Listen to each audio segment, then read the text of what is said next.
बहुत बहुत स्वागत है। आज हम इतिहास के उन पन्नों को पलटेंगे जिनके बारे में आपने शायद ही पहले कभी सुना होगा।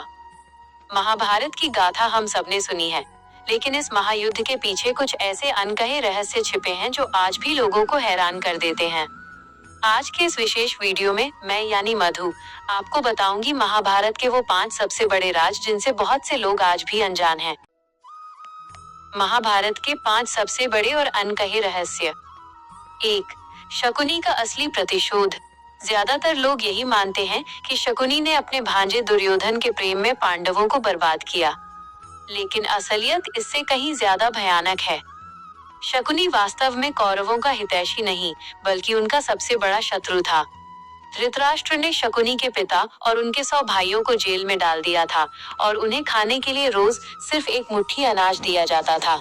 शकुनी के पिता ने तय किया था कि वे सब भूखे मर जाएंगे ताकि उनका सबसे चतुर बेटा शकुनी जीवित रहे और बदला ले सके। शकुनी के पास उसके पिता की हड्डियों से बने थे जो उसकी हर इच्छा पूरी करते थे। उसने पांडवों को नहीं, बल्कि पूरे कुरु वंश को खत्म करने की कसम खाई थी। 2. श्री कृष्ण के चमत्कारी रथ का रहस्य। पूरे युद्ध के दौरान अर्जुन का रथ अभेद्य बना रहा, लेकिन जैसे ही 18वें दिन युद्ध समाप्त हुआ, कृष्ण ने अर्जुन से कहा, अर्जुन, पहले तुम रथ से उतरो, उसके बाद मैं उतरूंगा। जैसे ही कृष्ण रथ से नीचे उतरे, वो रथ एक जोरदार धमाके के साथ राख के ढेर में बदल गया। अर्जुन हैरान रह गए। तब भगवान कृष्ण ने बताया कि भीष्म और कर्ण के दिव्य अस्त्रों से यह रथ बहुत पहले ही नष्ट हो चुका था। ये केवल कृष्ण की उपस्थिति और रथ के ध्वज पर बैठे हनुमान जी की शक्ति थी, जिसने रथ को तब तक थामे रखा जब तक पांडव विजयी नहीं हो गए। 3. अभिमन्यु और काल्यवन का संबंध।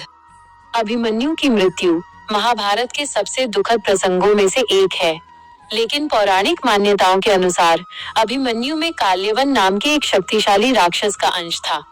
श्री कृष्ण जानते थे कि यदि अभिमन्यु युद्ध के बाद जीवित रहा तो भविष्य में वह संसार के लिए खतरा बन सकता था। इसलिए धर्म की स्थापना और जगत के कल्याण के लिए अभिमन्यु का उस युद्ध में वीर गति को प्राप्त होना पहले से ही तय था। 4. बर्बरीक, वो योद्धा जो एक ही बाण से युद्ध जीत लेता।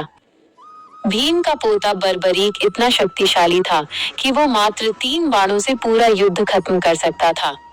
कृष्ण ने जब उससे पूछा कि वह किसकी तरफ से लड़ेगा, तो उसने कहा, जो भी पक्ष हारेगा मैं उसकी तरफ से लड़ूंगा। कृष्ण जानते थे कि यदि बर्बरीक कौरवों की ओर चला गया तो पांडव कभी नहीं जीत पाएंगे।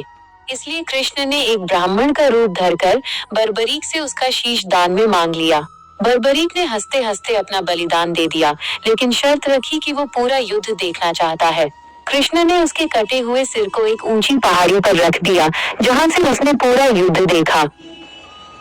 निष्कर्ष और संदेश। महाभारत केवल एक युद्ध की कहानी नहीं है, बल्कि ये हमें सिखाता है कि जीवन में धर्म और कर्म का क्या महत्व है। कभी कभी जो हमें दिखाई देता है, सच उससे कहीं ज्यादा गहरा होता है। दोस्तों, इन रहस्यों में से आपको सबसे ज्यादा हैरान किस बात ने किया? कमेंट्स में जय श्री कृष्ण लिखकर जरूर बताएं। अगर आपको ये जानकारी पसंद आई है तो इस वीडियो को लाइक करें और हमारे चैनल थॉट्स विद मधु को सब्सक्राइब करना न भूलें। यहाँ मैं आपके लिए लेकर आती हूँ ऐसी ही आध्यात्मिक और प्रेरक कहानियाँ जो आपके जीवन में सकारात्मक बदलाव ला सके। जय श्री कृष्ण।